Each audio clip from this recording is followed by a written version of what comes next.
Kabar horor.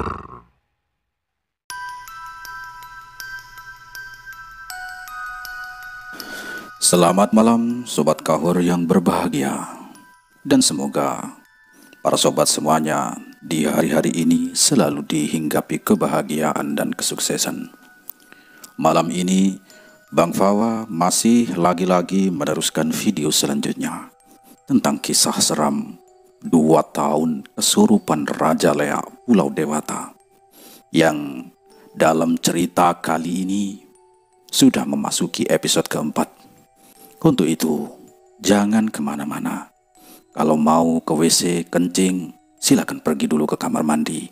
Nanti kembalilah ke sini, ke channel ini. Langsung saja, sobat semua, mari kita ikuti kisahnya.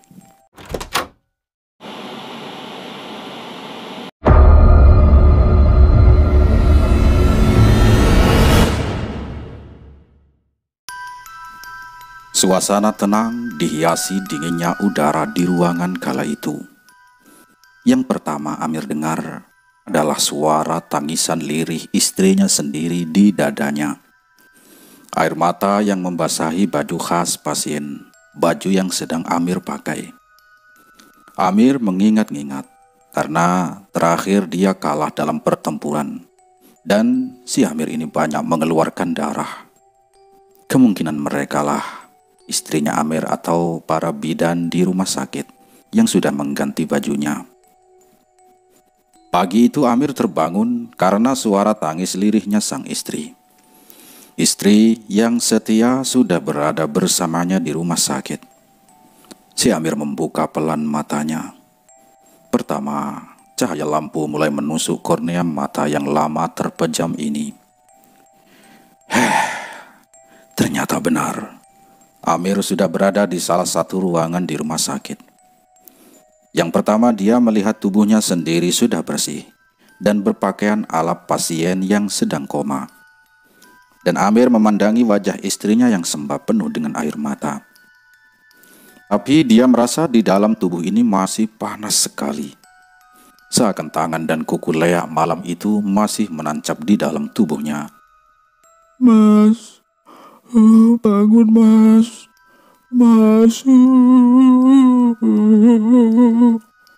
Tangis pelan dan panggil istri si Amir. Iya bu, ya saya sudah bangun, jawab Amir sambil membuka matanya pelan dan sangat berat. Ada apa ini bu? Kok aku ada di sini ya? Tanya si Amir. Panjang ceritanya pak, Sahut istri Amir. Syukurlah pak, bapak sudah sadar. Bapak sudah tidak sadar 3 hari di sini pak, jelas istri si Amir. Amir yang masih bingung dan mencoba mengingat saat kejadian terakhirnya dia bertempur melawan Leak yang bersemayam di tubuh Ane.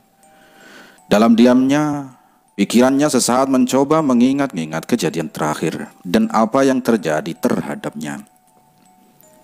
Sudahlah pak, akhiri saja membantu si bule itu pak.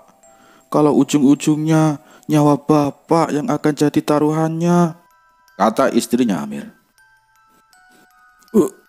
Jangan bu, kasihan Ane sudah menderita selama ini.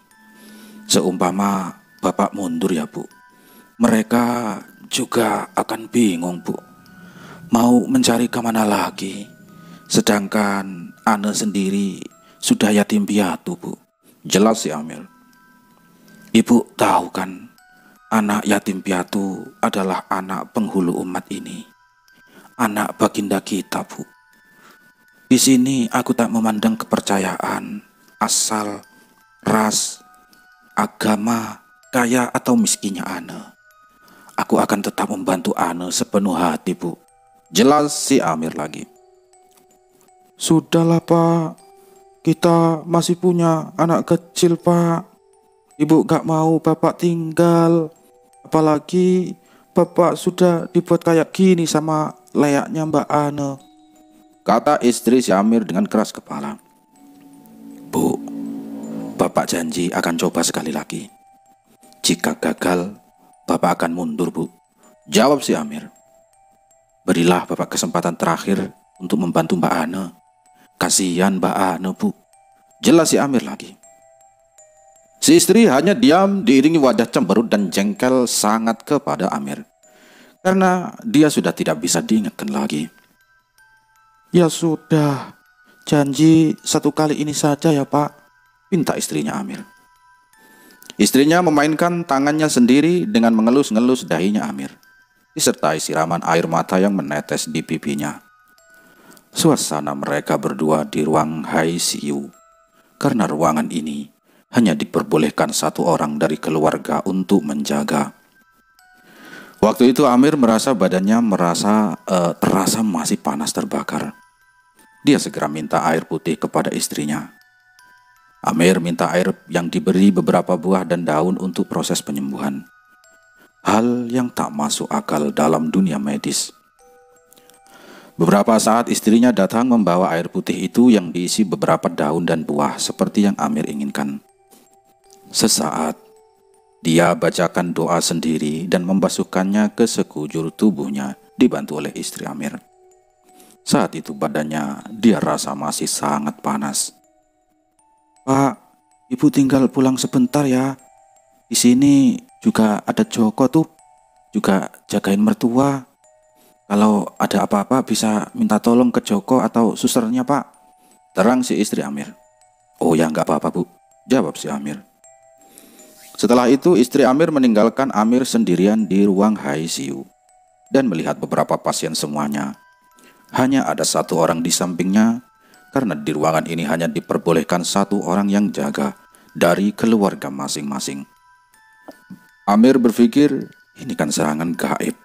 Ngapain juga dia dibawa kemari?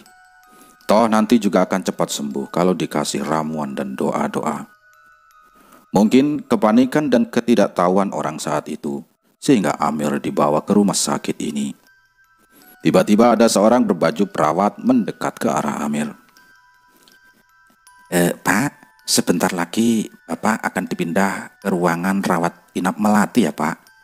Karena Bapak sudah sadar dan membaik, kata suster yang menghancurkan lamunannya di kamar ICU sendirian.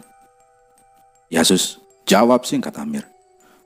Maaf Pak, keluarga Bapak kemana ya? Kok saya panggil-panggil tidak ada yang datang? Tanya suster lagi. Oh, istri saya barusan pulang sus, jawab singkat Amir. Oh ya sudah, nanti sambil nunggu istri Bapak datang dulu ya sebelum pindah, sekalian mengurus administrasinya, jelas suster cantik dengan berpakaian khas putih-putih itu. Setelah suster itu pergi, Amir yang sendirian bengong dan melamun lagi yang tidak jelas. Masih memikirkan atas tindakan bodohnya yang nekat itu, yaitu melawan si Raja Lea yang merasuki tubuh Ana yang super duper kuper itu. Dan masih mengingat-ingat akan teka-teki dari Mbah Salman. Waktu masih di ruang ICU, Amir merasakan tubuhnya yang habis dia basuh dengan air tadi sudah mulai membaik. Dan rasa panas dari dalam tubuhnya juga sudah mulai turun. Mas Amir, mas, sapa Joko pelan yang sudah berdiri di samping Amir. Oh, kamu Jok. Lah, ngapain kamu di sini Jok? Tanya Amir pelan dengan memandangi wajah kawan lamanya Amir ini. Itu mas, nungguin mertua saya sedang sakit mas. Jelas si Joko. Sakit Jok? Sakit apaan? Biasa mas, sakit tua. Sudah jadi rutinitas mas, keluar masuk rumah sakit kayak masuk pasar aja mas, jawab Joko dengan senyum tipis.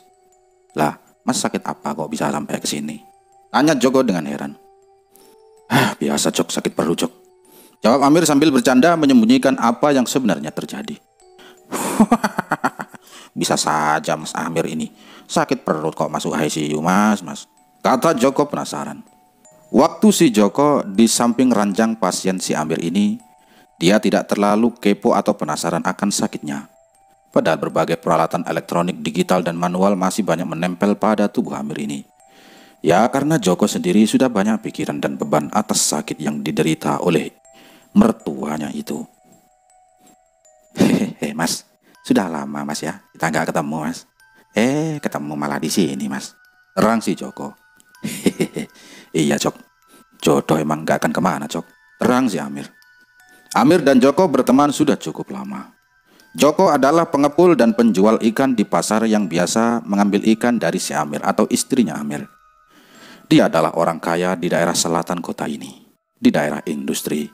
Kekayaannya dari bidang tanah dan sawah di daerah industri tersebut. Tapi ngomong-ngomong, si Joko ini adalah perantauan dari tanah Madura, karena logatnya seperti itu. Kegiatannya dulu yang Amir tahu hanya bersenang-senang bersama keluarga kecilnya. "Sudah lama mertua kamu di sini, Jok?" tanya si Amir. "Wah, lumayan, Mas. Sekitar 2 bulan, Mas." jawabnya santai. Gila, di ruang ICU sudah 2 bulan, Jok," jawab Amir yang kaget. Jika dipikir dengan akal sehat, rata-rata jika orang masuk ICU biasanya hanya 1 sampai 2 minggu. Kalau nggak mati, ya pindah kamar untuk proses penyembuhan berikutnya. 1 bulan pasien di ruang ini saja jarang-jarang ada. Ini ada orang yang sampai kerasan di ICU sampai 2 bulan, yaitu mertua Joko sendiri. Rekor baru di ruang ICU, Jok. "Memang sakit apaan, Jok, kok sampai segitunya?" tanya Amir lagi penasaran. Gini, Mas. Saya kasih tahu ya.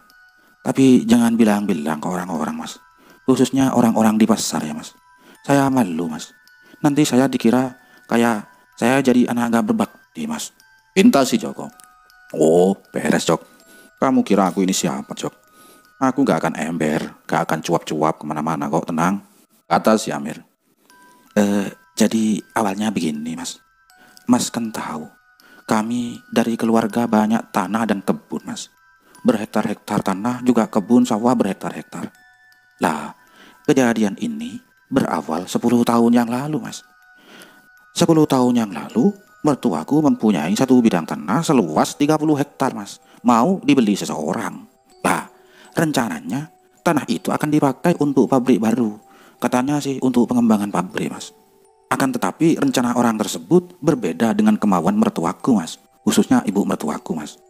Nah, ibu mertuaku ini sangat menentang keras saat tanahnya yang mau dibangun yayasan sosial, Mas. Karena menurut ibuku, memiliki sebuah yayasan sosial itu adalah mimpi, Mas, dari ibu sejak kecil, Mas. Lah, Mas Amir tahu sendiri kan gimana mertuaku. Lah, mertuaku itu kan orang yang sangat taat beragama, Mas, dan sangat berjiwa sosial tinggi di lingkungan sekitar. Ibu mertua juga sangat baik kepada masyarakat. Ya, dia tidak mau kalau menjual tanah untuk dijadikan pabrik. Maunya ibuku ya dijadikan yayasan sosial, Mas. Lah, sejak kejadian penawaran tanah yang tidak disetujui oleh ibu mertuaku, Mas, ibuku jatuh sakit, Mas. Saat kami memeriksanya ke rumah sakit waktu itu, Mas, ibu mertuaku didiagnosis banyak penyakit, Mas. Aku sendiri heran, Mas. Padahal selama ini ibu tidak memiliki riwayat sakit apapun. Tapi tiba-tiba dokter menvonisnya, Mas. Menvonis penyakitnya banyak. Intinya ibu ini komplikasi, Mas. Lah, tak puas dengan jawaban dokter tadi, Mas. Aku dan istri saya dan istri saya itu mencoba memeriksakan di kota besar, Mas, yang peralatannya lebih bagus dan modern, Mas. Kan janggal, Mas. Masa tiba-tiba didiagnosis penyakitnya itu komplikasi, Mas. Tapi ya, apa boleh buat, Mas. Saat kami ketahui dari rumah sakit yang besar itu, Mas, hasilnya juga sama, Mas. Aku juga berpikir sudah final diagnosa para dokter ini, Mas. Akhirnya aku dan istri pasrah, Mas, akan hal yang menimpa keluarga kami. Sejak kami dari rumah sakit yang di kota besar itu, ibu mertuaku hanya bisa berbaring di tempat tidur, Mas. Aku dan istriku serta saudaraku yang satunya bergantian merawat beliau, Mas. Intinya 2 orang anak ibuku itu, ibu mertua yang bergantian menjaga, Mas, dan merawat. Siang malam kami merawat, tak kenal lelah mencari berbagai pengobatan medis ataupun non medis, Mas. Tapi semua itu jawabannya juga terkena penyakit banyak, Mas. Ya, saya malah akhirnya divonis komplikasi. Mirisnya lagi, Mas, keseharian ibu mertuaku itu beliau ya, mulai dari makan, minum, mandi, dan buang air dan sebagainya kami yang menangani, Mas. Seperti merawat bayi, Mas. Sampai suatu saat, aku itu sebagai menantu yang merasa jenuh dan bosan juga, Mas. Ya, tapi aku sebagai anak menantu akhirnya sadar, Mas, dan kembali ikut merawat ibu mertua sepenuh hati, Mas. Itulah penjelasan dari si Joko. Bapak, tangis seorang wanita muda yang ada di sampingnya Mas Amir. Teriakan dan tangisan yang mengagetkan mereka berdua. Sementara penjelasan Joko berhenti seketika. Amir dan Joko berdua melihat ke arah samping kanannya. Dengan sigap para perawat di ruang ini berjalan cepat, memeriksa pasien pria yang berumur 60-an. Para penghuni ruangan semuanya dibuat kaget, dan para keluarga penjaga pasien yang siaga di samping keluarga masing-masing menoleh ke arah suara teriakan histeris tadi. Mata para penjaga yang tertuju pada teriakan histeris tadi itu diikuti dengan rasa takut pada mereka. Ketakutan apabila keluarga yang mereka jaga ikut meninggal. Suasana semua pasien dan yang jaga di ruangan ICU ini hanya hening. Mereka seolah tak mau mengucapkan sesuatu apapun. Dan tak ada toleransi ucapan bela sungkawa dari sesama penghuni ruangan ini. Yang ada hanya tatapan dingin dan kebisuan di mulut mereka. Suara sepatu pantofel hitam suster yang mulai meramaikan ruangan ICU. Amir melihat para perawat membawa alat pemadu jantung dan mencoba mengaktifkannya di dada pria tersebut. Berulang kali dicoba, lagi dan lagi. Mencoba menyetel ukuran tegangannya yang masih manual, naik turun dengan wajah panik. Selang beberapa menit, dokter jaga ruangan itu datang dan memeriksa hembusan nafas dari hidungnya dan juga denyut nadi di tangan kanannya. Dokter jaga itu hanya memberi isyarat menggelengkan kepalanya yang pelan kepada para perawat di ruang ICU. Dengan gelengan kepala dokter jaga menandakan bahwa pria tua umur 60-an itu sudah tiada alias meninggal dunia. Sambut tangis anaknya semakin keras. Amir melihat air matanya yang tak terbendung mengucur deras. Wanita muda itu langsung didekap salah satu perawat untuk menenangkannya. Sudah diikhlaskan saja mbak ya, diikhlaskan, kata perawat itu untuk menenangkan anak dari almarhum. Perawat itu membantu membereskan perlengkapan pribadi wanita muda itu dan almarhum. Tentunya masih diiringi tangis lirih tersedu-sedu. Mata yang memerah mewarnai mata wanita muda itu. Dan teman-teman perawat yang lain menutup dengan kain untuk jasad almarhum itu. Mereka segera membawa jasad almarhum ke ruang jenazah untuk segera disucikan sebelum dikubur.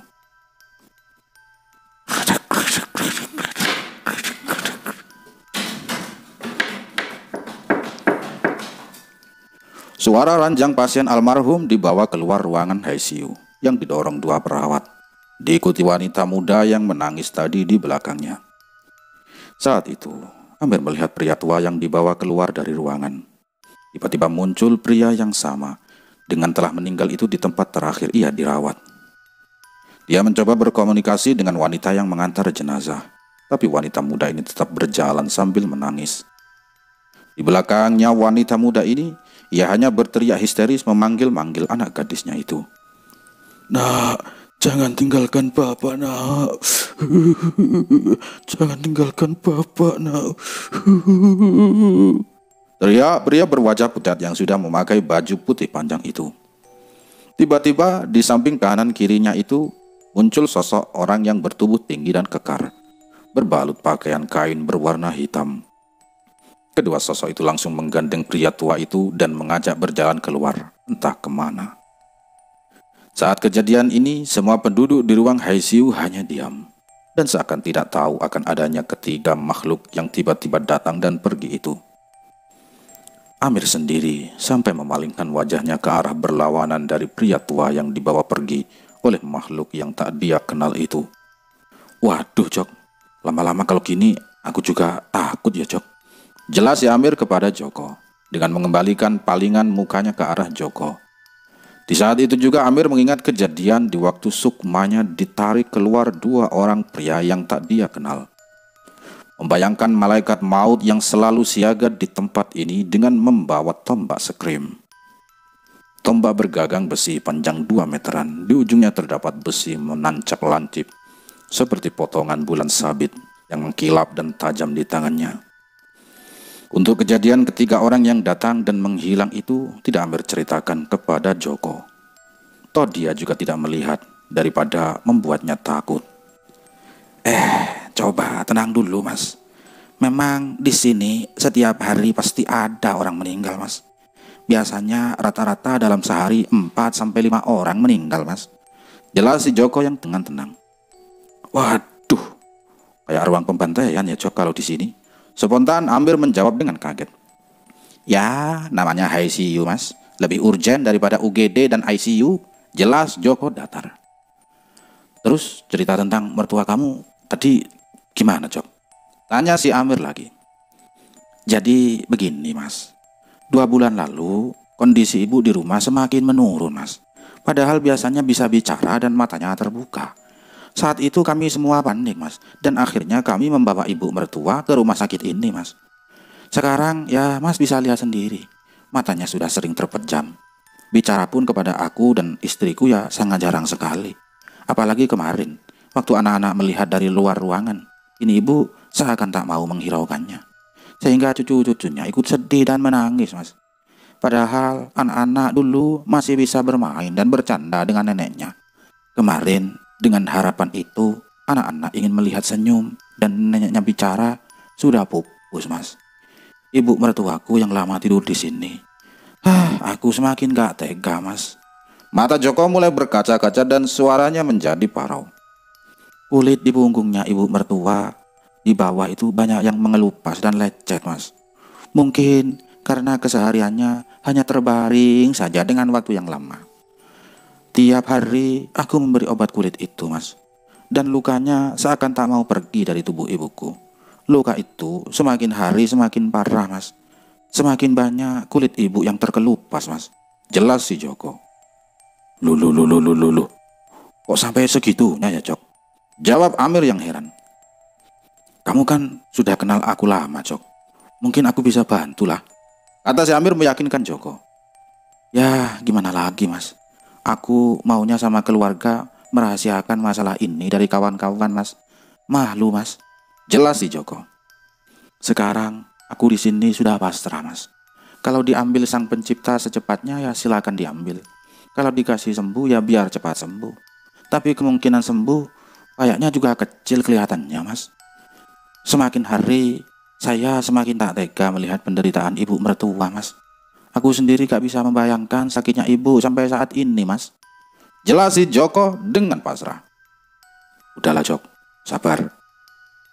Coba tak lihat mana ibu mertuamu sekarang? Tanya Amir sambil mencoba menggeser ke atas sedikit untuk duduk bersandar pada bantal yang ada. Itu mas, yang di pojokan itu mas. Kata Joko sambil menunjuk dengan jari telunjuknya memberitahu ke arah wanita tua yang tidur sendirian. Mungkin karena lamanya di ruang ICU, ibu mertua Joko sampai beliau ditempatkan di pojok ruangan ini sendirian, pikir si Amir waktu itu. Disebabkan juga kondisi ruangan ICU ini banyak pasien yang keluar masuk setiap harinya. Sabar Jok, moga-moga doamu cepat terkabul dan semoga bisa cepat sembuh, kata Amir sedikit memberi semangat pada kawan lamanya ini. Amin mas, saya juga berharap penderitaan keluarga kami 10 tahun ini cepat berakhir mas. Jelas si Joko pasrah. Mas, aku mohon maaf tak tinggal dulu ya mas ke tempat ibu. Mau ngolesin obat ke punggungnya, kata Joko dengan meninggalkan Amir sendirian. Saat Amir melihat dengan seksama ibu mertuanya Joko, tidak ada yang aneh dengan kondisinya. Mertua Joko juga sepertinya sama dengan pasien lain di ruangan ini, yaitu sakit parah dan kritis. Di saat itu juga langsung memutuskan untuk kembali tidur saja sambil menunggu istrinya Amir.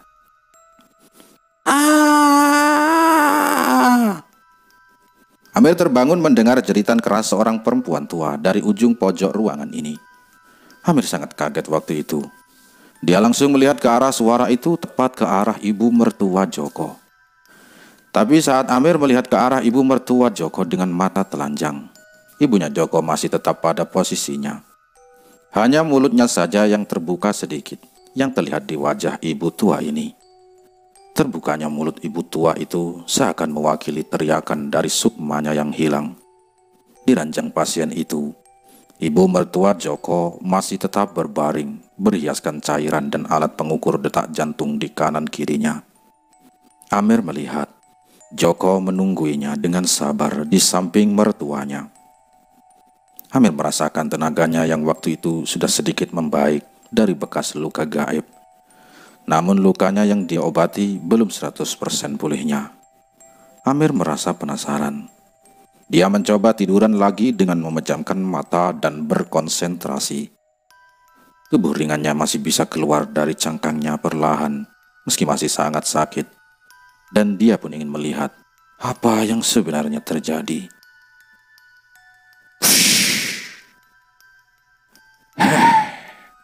Pantesan ibunya Joko jadi kembang bayang. Yang maksudnya sakitnya seperti orang lumpuh total. Peribahasanya hidup segan mati tak mau. Selama puluhan tahun seperti ini, Amir melihat Sukmanya sudah tidak ada di tempat ibunya Joko lagi.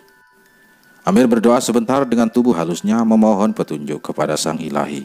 Dan tubuh ringan si Amir tidak bisa ke tempat Sukmanya ibu mertuanya Joko berada. Dia berpikir tenaga si Amir belum pulih, jadi tidak bisa melacaknya. Amir masih ingat waktu belajar kepada gurunya dulu.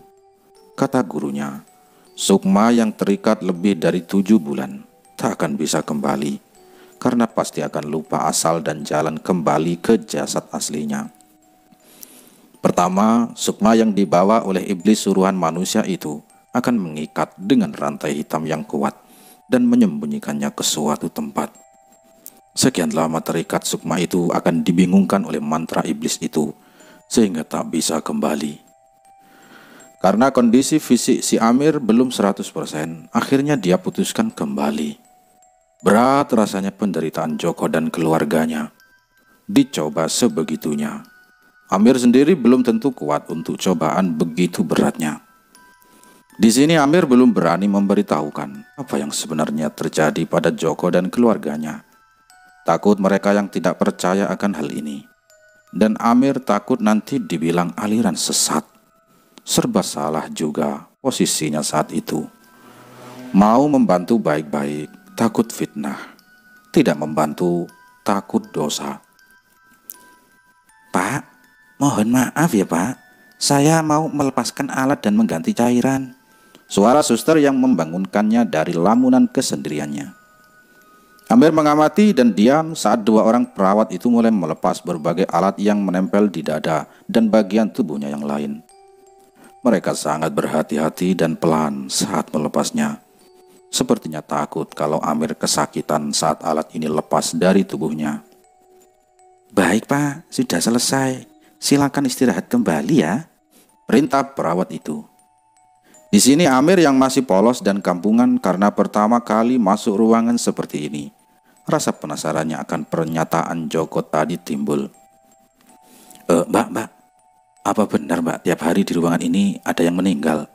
Tanya si Amir polos. Iya Pak, emang kenapa Pak? Tanya balik suster perempuan itu. Oh tidak Mbak, cuma ingin tahu saja, jawab si Amir. Oh iya, dari tadi malam sampai sekarang sudah 5 orang yang meninggal Pak. Kemarin saja ada 9 orang yang meninggal, jelas perawat di ruang ICU itu. Oh iya ya Sus, terima kasih ya Sus, jawab si Amir. Sama-sama Pak, jawab suster yang ramah itu. Suster tadi kembali berjalan ke ruang jaga yang berada di samping ruangan ini. Ruang jaga itu hanya dibatasi kaca bening dengan ruangan ini. Karena fungsi ruang jaga untuk mengawasi para pasien yang dalam keadaan kritis. Saat Amir masih berbaring di ranjang pasien dan mau memejamkan mata,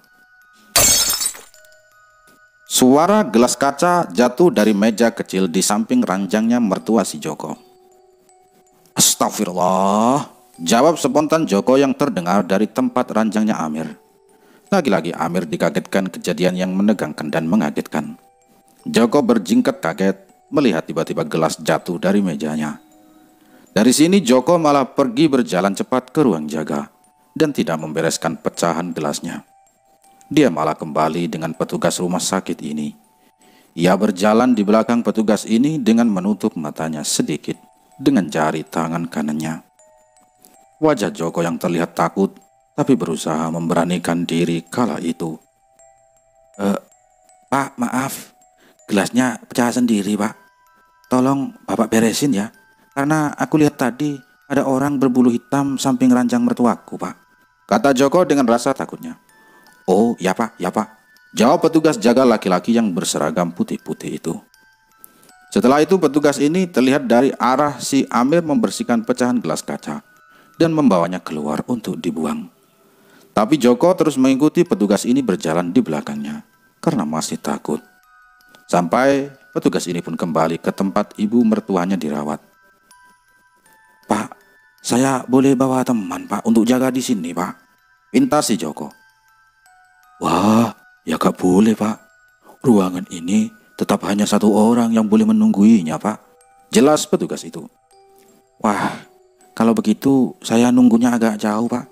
Di tempat Bapak jaga itu boleh saya nunggu di situ?" pinta si Joko. "Oh, kalau itu gak apa-apa, Pak. Silakan, Pak," jawab petugas rumah sakit itu. Lama-lama mengamati dan merasakan kondisi ruangan ini, Amir bisa gila sendiri rasanya. Dalam kesendiriannya, Amir berpikir jelek sama Ane dan kawan-kawannya. Masa dia sakit tidak ada yang menjenguk? Tapi setelah lama-lama dia pikir seumpama mereka menjenguk pun kemarin-kemarin dia juga masih pingsan dan tak tahu juga kalau mereka menjenguk si Amir. Dalam pikiran Amir, biarin saja, yang penting sekarang aku sudah agak baikan. Saat itu Amir ini berharap bisa secepatnya pindah dari ruangan kematian ini, dan semoga istrinya ini cepat datang.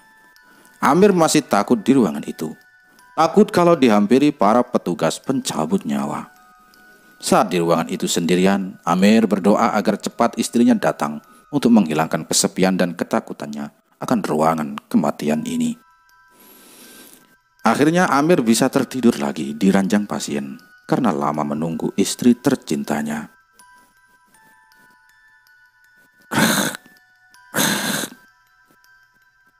"Ibu, ibu,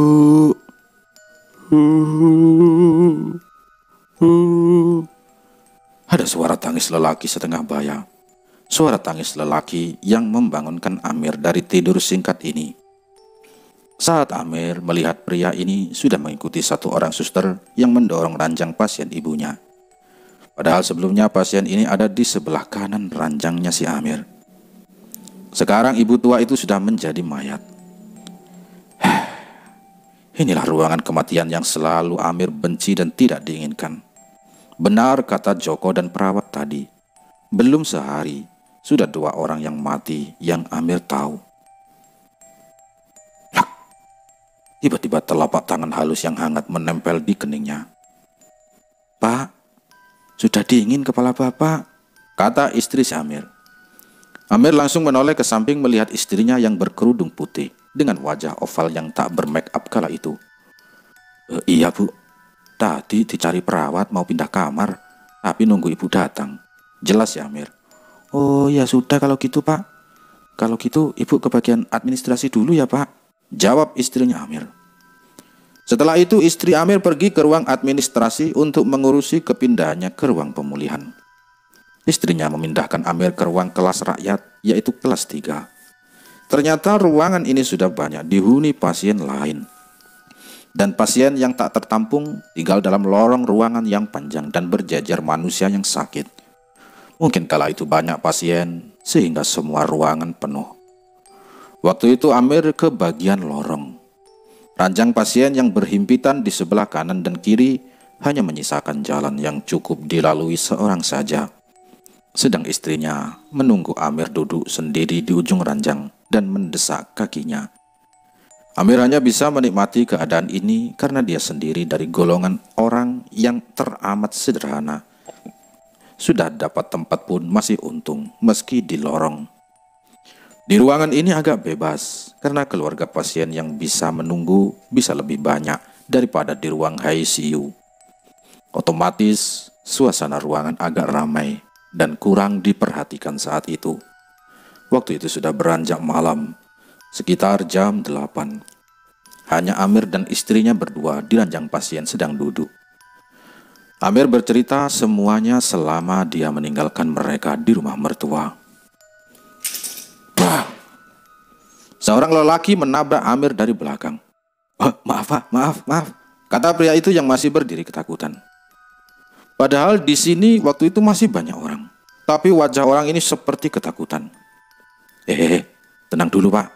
Ada apa Pak? Tanya Amir lirih yang masih duduk di ranjang pasien. Ada setan di ranjang pasien Pak, di mana istri saya dirawat Pak, Jawab orang itu yang masih ketakutan. Maksudnya gimana, Pak? Tanya Amir lagi. Waktu saya barusan datang ke kamar depan ini, Pak, saya langsung menuju ranjang pasien istri saya kan, Pak. Tadi saat sampai langsung saya buka selimut yang menutupi wajahnya. Ternyata ada sosok wanita yang kepalanya pecah, penuh darah, Pak. Dia hanya tersenyum waktu saya buka selimut itu, Pak. Spontan saya kaget dan lari, Pak, karena itu bukan istri saya, Pak. Takut, Pak. Terang pria ini yang mau berlari keluar. Loh, Pak, ngapain di sini? Tanya wanita yang berjalan keluar dari kamar mandi di sebelah kanannya Amir. Loh, Bu, Ibu dari mana? Terus yang di dalam itu siapa, Bu? Tanya pria itu bingung dan ketakutannya bertambah. Loh, di tempat tidurku kan kosong, Pak. Lah kan ibu ke kamar mandi soalnya, Pak. Jelas istrinya. Aku takut, Bu. Aku tunggu di luar saja ya, Bu. Jawab pria itu yang masih tak percaya akan kejadian yang baru saja ia temui. Oh ya, nggak apa-apa, Pak. Besok pagi juga sudah pulang kok, Pak. Jawab ketus istrinya seolah tak mau peduli akan yang terjadi. Pria ini langsung berjalan cepat keluar dari lorong tempat Amir ini dirawat. Dia terlihat ketakutan dan trauma malam itu. Istri Amir juga mulai takut saat itu, karena ruangan yang diceritakan oleh pria itu persis di depannya si Amir. Pak, aku takut, Pak, kata istri Amir. Gak apa-apa, Bu, ada bapak di sini kok, jawab si Amir. Amir berusaha menenangkannya dengan memeluk istrinya yang berada di sampingnya. Amir memberi motivasi sedikit agar dia tegar dan kuat dengan imannya. Assalamualaikum, Mas Amir. Teriak lirih suara Tono dari ujung lorong dan berjalan cepat memimpin rombongan tamu menyibak ranjang pasien yang padat. Rombongan ini terdiri dari Andi, Tono, Imron, dan Ane. Terlihat dari jauh datang berjalan menjenguk Amir ke ruang kelas 3. Terlihat dari raut wajah Andi dan Ane yang tidak terima melihat Amir dirawat di ruang dengan banyak orang yang berjejal. Mas, gimana kondisinya sekarang, Mas? Tanya si Andi. Oh, alhamdulillah Mas Andi, sudah baikan kok, jawab si Amir. Saat itu rombongan Ane yang tiba-tiba menjadi pusat perhatian di lorong rumah sakit karena ada bule kesasar. Gerak-gerik mereka sendiri juga tidak nyaman dengan kondisi mereka sendiri saat jadi pusat perhatian. Semua pengunjung dan sebagai pasien melihat rombongan mereka dengan pandangan sinis. Bisik-bisik mereka akan kehadiran rombongan Ane sedikit terdengar oleh si Amir. Bahkan para perawat dan dokter jaga ikut memandangi Amir dan kawan-kawan. Karena ruangan ini terbuka dan langsung bisa terlihat ke pos dokter jaga. Tatapan mereka seakan ada hal baru di tempat kerja mereka. Mas, pindah ruangan saja yuk, Mas. Pinta Andi yang mulai risih dengan keadaan sekarang ini. Wah, pindah kemana, Mas? Tanya Amir polos. Ya, pindah ke ruangan sendiri, Mas. Biar Mas Amir nyaman, kami juga nyaman kalau menjenguk Mas Amir. Pinta Mas Andi yang juga mulai tak nyaman di samping Mas Amir ini. Gak usah, Mas, di sini saja. Toh cuma beberapa hari saja. Habis itu kan aku sudah pulang. Jelas ya, Amir. Ya, bukan begitu, Pak Amir. Kasihan istri Pak Amir juga kalau nungguin di sini. Sahut si Ane bule kesasar itu. Istri Amir menoleh ke arah Ane hanya melempar senyumnya. Sudahlah, Mas. Ini demi kami juga, Mas. Kami ingin Mas Amir cepat sembuh, Mas. Paksa si Andi. Gak apa-apa, Mas. Di sini saja. Nanti juga sembuh kok. Bentar lagi juga pulang, Mas. Kata si Amir dengan keras kepala. Langkah tak terduga dari mereka. Ayo, Di, kata si Ane. Ane langsung berjalan menggandeng tangan Andi. Dibawa ke ruangan depan untuk memindahkan Amir dengan paksa ke ruang VVIP tanpa persetujuan si Amir dan tanpa kompromi dengan keluarganya. Akhirnya, mereka pun berhasil memindahkan Amir ke ruang yang lebih baik, yaitu ruang VVIP. Dengan maksud, Amir bisa mendapatkan pelayanan lebih baik dan bisa segera pulih. Karena keinginan keras mereka untuk membereskan atau membantai leak sialan itu dan pengikutnya. Amir merasa mereka ini ikut tanggung jawab akan apa yang Amir alami selama membantu Ane. Dengan sikap Mas Andi dan Ane kepada Amir saat itu, Amir sedikit merasa tidak enak. Karena inilah resiko dalam membantu tanpa mengharap lebih sebenarnya. Setelah sampai di ruang VVIP itu, mereka semua duduk berjajar di samping Amir. Karena kursi di ruang itu tersedia 5. Mereka duduk berkumpul termasuk si Ane yang berada di samping kepalanya Amir. Tadinya istri Amir dari kemarin yang pertama, Amir melihat sedih dan cemberut, sedikit terhibur karena bebannya diringankan sama kawan-kawan si Amir. Pertama, Imron membuka pembicaraan di ruang VVIP. Imron mencoba menjelaskan kejadian setelah mereka pingsan dan Amir yang ikut pingsan serta bersimbah darah. Mas, kenapa Mas bisa ikut pingsan saat menjelang subuh itu, Mas? Berdarah-darah pula ya, Mas? Tanya Imron membuka pembicaraan. Oh gini, Bron. Saat itu aku kalah sama Lea itu, Bron. Karena kondisi badanku yang kurang fit dan persiapannya juga belum matang, Bron. Jelas ya, Amir? Oh, lain kali jangan gitu, Mas. Kami khawatir dan takut semua waktu itu, kata si Imron. Iya, Bron, maaf buat kamu khawatir ya, jawab si Amir. Iya, Mas. Emang waktu itu kok bisa kamu yang menolong saya sama rombongannya Tono? Tanya si Amir penasaran. Jadi gini, Mas. Waktu kawan-kawan pemuda santri dan aku mau menjalankan salat malam di musola depan rumah Mas Amir, kami melihat kendaraan Mas Andi masih tetap di depan rumah Mas Amir. Sampai menjelang subuh tetap berada di depan rumah Mas Amir. Saat itu aku dan kawan-kawan pemuda santri itu curiga. Aku sendiri akhirnya memberanikan diri mencoba mengintip ke rumah Mas Amir diikuti kawan-kawan. Waktu itu ruangan tamu gelap, Mas. Tapi aku lihat semua pada tidur semua. Tapi yang membuatku penasaran, Mas, aku melihat sedikit ada darah di lantai yang terlihat dari sorot lampu neon terasnya Mas Amir.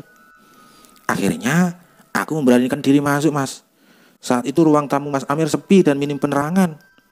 Lah, waktu mulai kunyalakan lampu di ruang tamu Mas Amir, wah, pemandangan yang sangat miris yang pertama saya lihat, Mas. Saya lihat Mas Amir bersimbah darah di sekujur tubuh dan di sekitar lantai. Tubuh Mas Amir yang pingsan itu, sedangkan yang lain terlihat tertidur olehku, Mas. Setelah ku amati baik-baik ke arah Tono dulu, serta ku pastikan dengan memanggil-manggil, ya aku pastikan agak lama dan ternyata si Tono pingsan. Akhirnya aku lari memanggil kawan-kawan pemuda santri-santri itu, Mas, karena aku sendiri takut akan kondisi ruang tamu Mas Amir. Lah setelah itu kawan-kawan pemuda santri itu pada datang dan membantuku untuk memastikan keadaan semuanya di rumahnya Mas Amir. Kami pertama mencoba membangunkan Mas Tono dulu, Mas, dengan minyak kayu putih dan wewangian yang kami bawa. Setelah itu bergilir sampai bodyguardnya Mbak Ane itu. Alhamdulillah semuanya hanya pingsan, Mas, kecuali Mas Amir ini. Mas Amir saat itu kondisinya terlihat sangat kritis dengan darah yang masih mengalir dari hidung Mas Amir. Aku dan kawan-kawan pemuda santri ini secepatnya melarikan Mas Amir ke rumah sakit terdekat. Untuk Mas Andi, Tono, Mbak Ane serta bodyguardnya diantar kawan-kawan pemuda santri itu ke rumah masing-masing, Mas. Diantar pulang.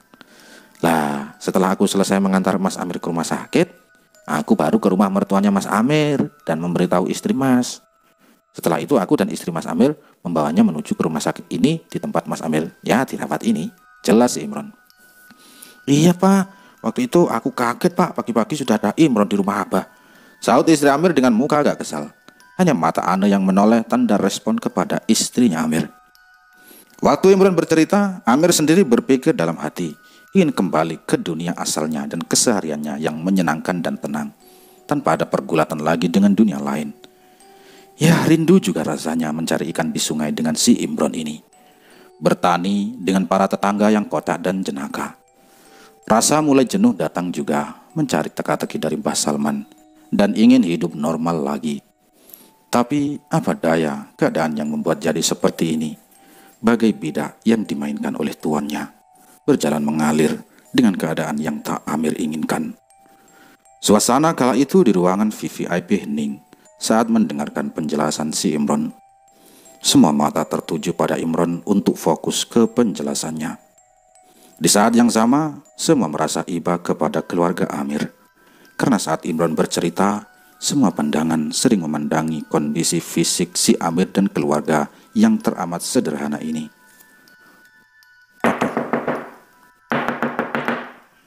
Assalamualaikum.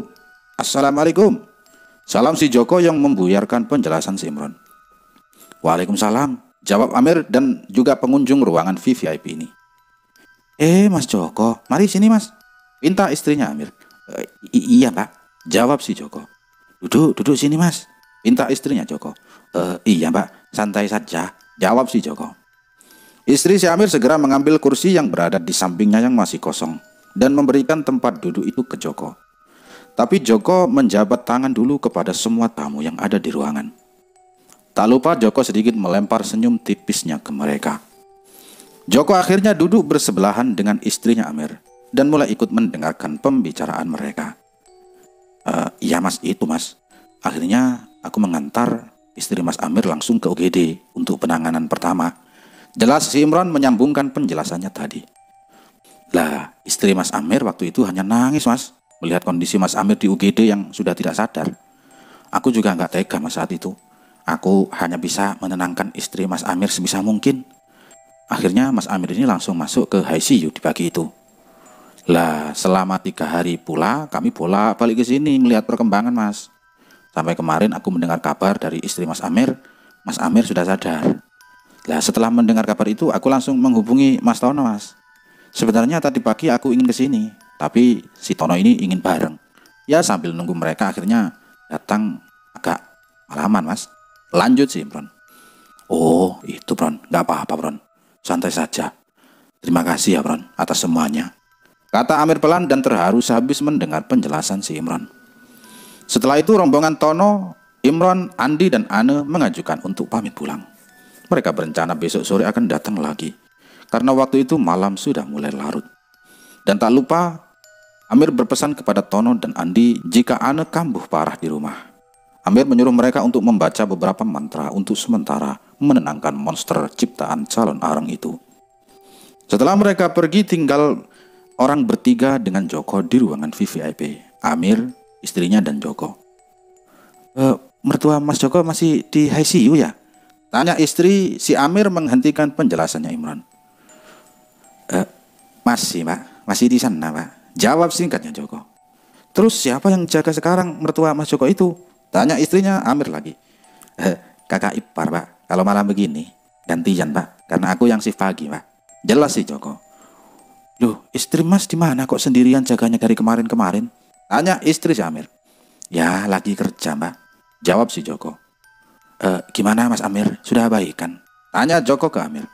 Sudah Mas Joko, mungkin 3 hari lagi aku akan pulang kok. Loh, kok cepet Mas? Tanya Joko heran. Lah iyalah Mas, lah sudah baik kan, ngapain juga lama-lama di sini? Enakan di rumah Mas. Oh iya benar juga Mas, jawab si Joko. Mas, kok ada bule sampai kesasar ke sini? Itu apanya Mas Amir? Tanya Joko lagi penasaran. Oh itu Ane Mas namanya, dia asalnya dari Holland, dari Belanda Mas, jawab si Amir pelan. Weh, ada urusan apa Mas, dia kok sampai kenal sama Mas Amir?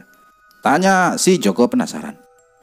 Di ruang VVIP yang tinggal mereka bertiga, Amir menjelaskan sedikit kepada Joko tentang masalah Ane yang sedang dihadapi. Joko hanya dengan tatapan penasaran yang terlihat dari sorot matanya dan diam saat mendengar cerita Amir tentang keadaan Ane. Oh, jadi begitu Mas. Pantesan jauh-jauh datang kemari Mas, terang si Joko. Terus gimana keadaan mertua kamu Jok sekarang? Tanya Amir untuk mengalihkan topik pembicaraan mereka. Ya begitulah Mas, barusan habis dari Pak Kiai juga cari alternatif, terang si Joko. Oh bagus itu Jok, kata Amir. Tapi ini sudah kesekian ratus kali Mas, gak ada perubahan, kata Joko yang mulai putus asa. Loh, maksudnya piye, gimana Jok kok gak ada perubahan? Tanya Amir. Aku dan istri sudah putus asa sebenarnya Mas, cari pengobatan untuk ibu mertua. Istriku berencana mau cari dukun hitam waktu terakhir tadi sama istriku, karena istriku merasa sudah tak ada pilihan lain Mas. Ya mungkin cari dukun hitam bisa sembuh, ucap si Joko. Amir di sini kaget dengan perkataan Joko, karena dia dan keluarganya adalah orang yang taat beragama. Kok tiba-tiba mau mencari dukun ilmu hitam? Dan saat itu mau minta pertolongan kepada selain Tuhannya yang Maha Esa. Di sini lagi-lagi jiwa kemanusiaan Amir terpanggil dalam keadaan terpaksa untuk menyelamatkan iman kawannya Amir ini. Amir mengingat-ingat waktu masih di pondok pesantren berguru bersama Tono dulu, saat pembahasan bab itu malam 10 terakhir saat bulan Ramadan. Saat sang guru membahas tentang sakit kelumpuhan terutama, mereka disuruh untuk membaca salah satu surat di juz 13. Pembacaan surat itu ada beberapa ketentuan, yaitu harus anak ahli waris sendiri yang membacanya. Pembacaan itu juga harus di depan orang yang sakit, dibaca pelan tapi jelas. Mas Joko, coba buka kitab suci Al-Quran dan baca surat di juz 13 di samping ibu mertua Mas Joko selama 3 hari ke depan. Itu ada di juz 13 Mas, tapi yang baca harus anak kandung ibu mertua Mas Joko, seperti istri atau kakak ipar Mas Joko. Nah, jika sampai di hari ketiga mertua Mas Joko belum ada perubahan, ayo kita mencari solusinya bersama dan tetap menjaga iman kita Mas. Ya mudah-mudahan ini ada hasil Mas, kata si Amir sambil berusaha untuk menyelamatkan imannya si Joko ini. Oh iya Mas, ya Mas, cara itu belum ku coba Mas, kata si Joko. Udah Mas, cepet bacakan biar ada perubahan, kata si Amir. Iya Mas, akan ku sampaikan ke kakak iparku Mas. Semoga kakak iparku tidak ngantuk malam ini ya Mas, kata si Joko dengan mengakhiri pembicaraan mereka di ruang VVIP. Setelah itu Joko pun pergi ke ruang ibu mertuanya yang sedang dijaga kakak iparnya. Dan kakak iparnya yang mulai membacakan sendirian di depan ranjang ibunya. Waktu itu kondisi mertua Joko masih sadar, tapi matanya tertutup terus, tanpa mau mencoba membuka sama sekali. Hanya suara lirih dan tak jelas yang keluar dari bibirnya. Singkat cerita, hari kelima si Amir di rumah sakit. Seperti kebiasaannya bangun jam 3.30 atau setengah 4 pagi setiap hari. Dia bangun diikuti istrinya. Seperti pada umumnya, Amir dan istrinya melakukan ritual keagamaan berjamaah dulu. Setelah itu mereka mengaji menjelang sinar matahari menyinari bumi. Ruang VVIP memang ruangan eksklusif, sangat nyaman dan tenang. Saat tidur di sini, sekian lama baru kali ini Amir bisa menikmati tidur berkualitas dengan sangat nyenyak. Pagi hari saat di ruang VVIP itu, seperti biasa petugas rumah sakit datang untuk memberikan tempatnya untuk dirawat. Setelah itu petugas yang lain datang dengan membawa makanan dan buah-buahan. Tak lupa mereka mengecek kondisi Amir dan mengganti cairan di samping tempat tidurnya. Sekitar jam 9 pagi, saat Amir berdua dengan istrinya di ruangan VVIP, mereka berdua lagi asyik bercengkrama dan bercanda di ruang yang dingin itu.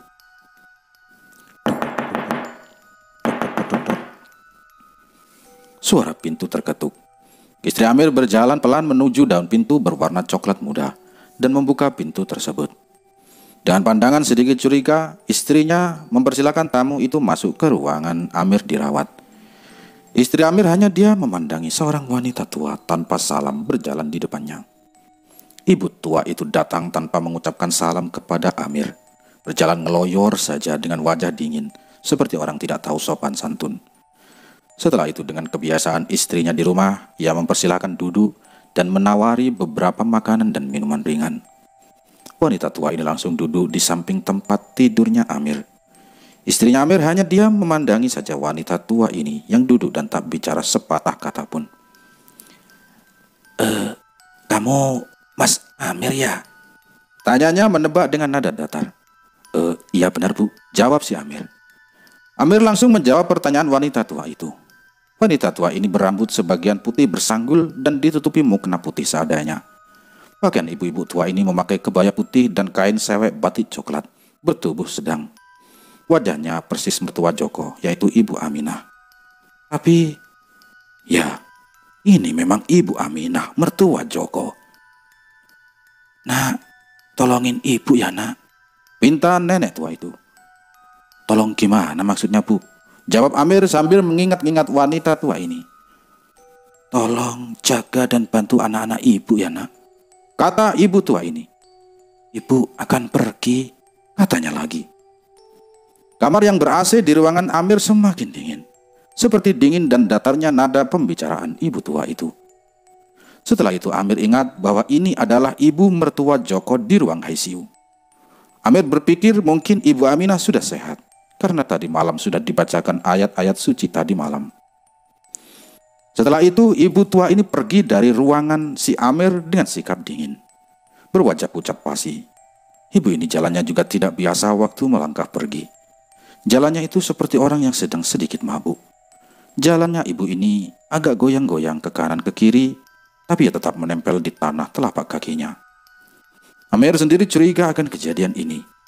Setelah istrinya mengantarkan ibu tua ini keluar dari kamar VVIP, istrinya Amir dengan langkah cepat untuk ambil posisi duduk di samping ranjang tempat tidurnya. Akhirnya, Amir dan istrinya kembali berdua di kamar VVIP kembali. Mereka berdua saling bertatap mata dengan heran. Loh, Pak, Bu Aminah kan ada di ICU, Pak. Apa beliau sudah langsung sehat ya, Pak? Kok bisa jalan-jalan kemari? Tanya istrinya Amir penasaran. Iya, Bu. Aku sendiri juga heran. Kenapa kok bisa langsung jalan kemari ya? Padahal kemarin masih memakai alat yang menempel banyak di tubuhnya. Sama kayak aku kemarin, Bu. Terang Amir pada istrinya. Iya ya, Pak. Secepat itukah kesembuhan Bu Aminah ya, Pak? Kata istri Amir dengan heran. Tadi juga waktu aku berjabat tangan, kok tangannya sedingin es juga ya, Bu? Tanya si Amir. Masa, Pak? Iya, Bu. Apa cuma perasaan Bapak saja ya, Bu? Apa Ibu tadi tidak salaman dengan beliau? Tanya si Amir. Tidak, Pak. Lah, Ibu Aminah tadi kayak mayat hidup gitu, langsung ngeloyor duduk di samping Bapak. Jelas istri si Amir. Udahlah, Bu, mungkin Ibu Aminah ingin menyuruh membantu anak-anaknya yang jadi juragan itu. Mungkin juga ya, Pak. Mungkin biar gak rebutan warisan gitu kali ya, Pak. Terang istrinya Amir.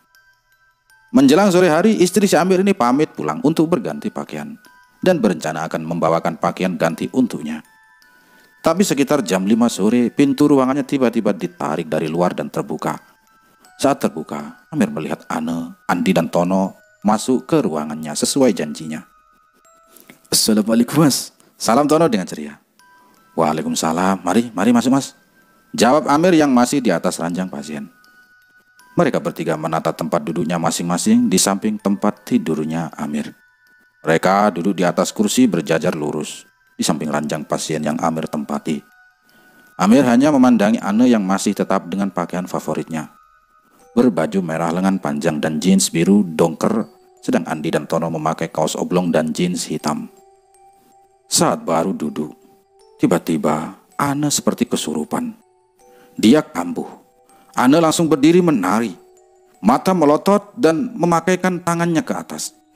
Di sini Raja Leak tidak menampakkan wujudnya, seperti terakhir di rumah si Amir. Suara beberapa barang jatuh ke lantai, termasuk kursi yang roboh terkena tarian Leak si Ane.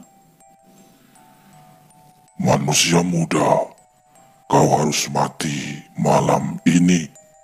Dalam posisi berdiri dan menari, teriak parau suara Ane yang menjadi laki-laki saat itu. Teriakan Raja Leak yang sangat dendam. Seketika itu juga kamar dipenuhi para penghuni rumah sakit. Mulai dari pocong, kuntilanak, genderuwo, banaspati, dan masih banyak jumlahnya. Sekitar ribuan. Hawa dingin di kamarnya Amir menjadi panas seketika cakra jahat para makhluk ini tiba. Amir sendiri mulai berkeringat, akut dan kebingungan saat itu.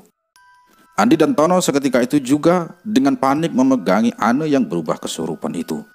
Mereka terlihat berdua kewalahan karena tenaga Ane sangat besar dan kuat. Amir sendiri langsung dengan cepat bangun dari tempat tidurnya. Dia mencoba berinteraksi kepada makhluk yang hadir mengikuti Raja Leak di rumah sakit. Amir mencoba berinteraksi kepada makhluk yang hadir mengikuti Raja Leak di rumah sakit itu. Mengapa kalian ikut-ikutan kemari? Bentak Amir menunjuk makhluk halus yang berbaris memanjang di belakang dari tubuh Ane, seakan panjangnya barisan itu tak bertepi. Kami sebagai rakyat kerajaan di sini harus membantu raja kami. Kami harus membunuhmu, meski kami harus mati, manusia muda. Jawab genderuwo bertubuh tinggi dan berbulu hitam lebat yang siap membantaiku saat itu.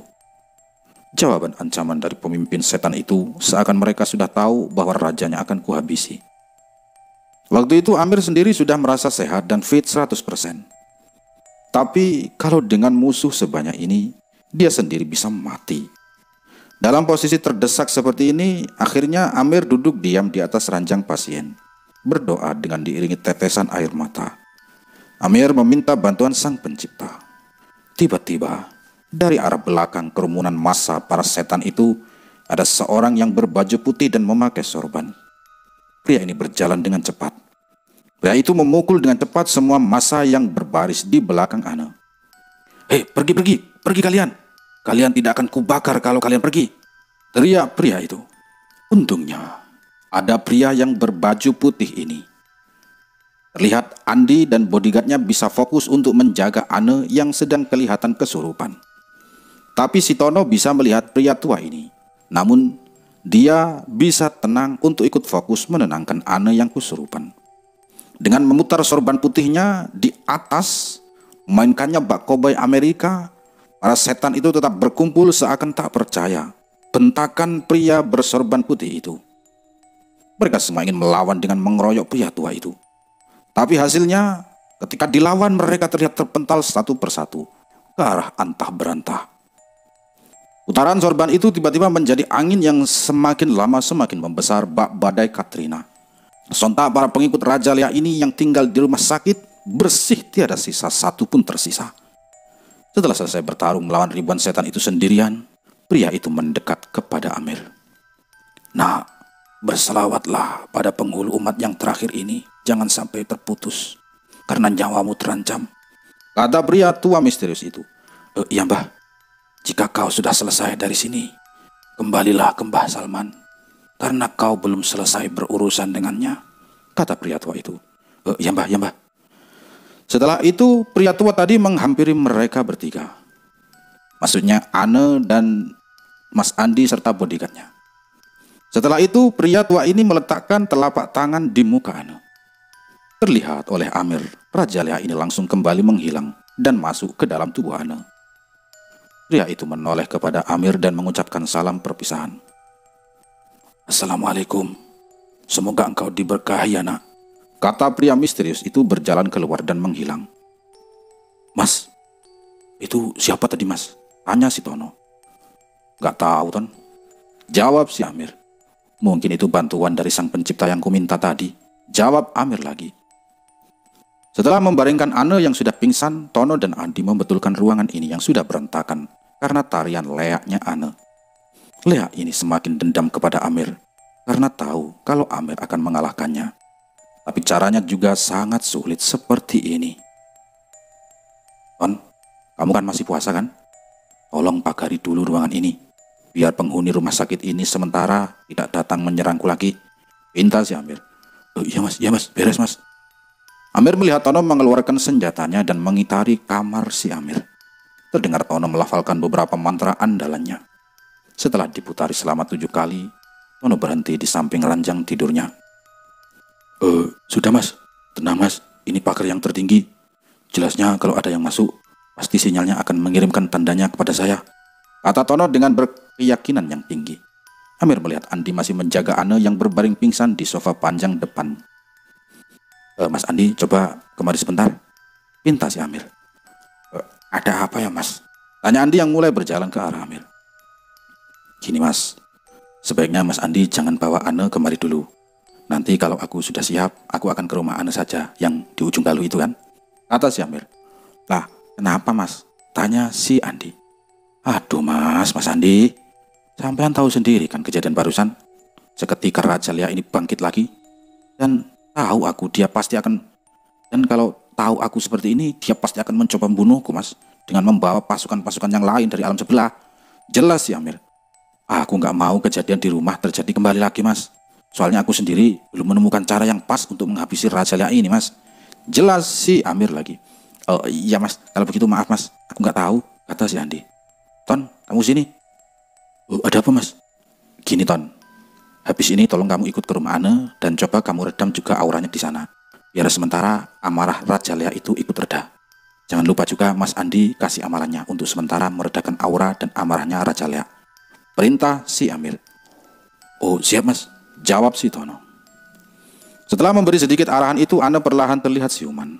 Dari pingsannya, Ana mencoba duduk di sofa dan membetulkan pakaian dan rambutnya yang berantakan. Saat itu Ana masih bingung dan belum sadar sepenuhnya akan kejadian waktu dia kesurupan lagi. Dalam kondisi belum sadar sepenuhnya itu, saat itu juga Amir menyuruh mereka bertiga untuk segera pulang ke rumah Ana yang berada di ujung Galuh. Karena waktu kejadian itu adalah pergantian dunia nyata ke dunia gaib.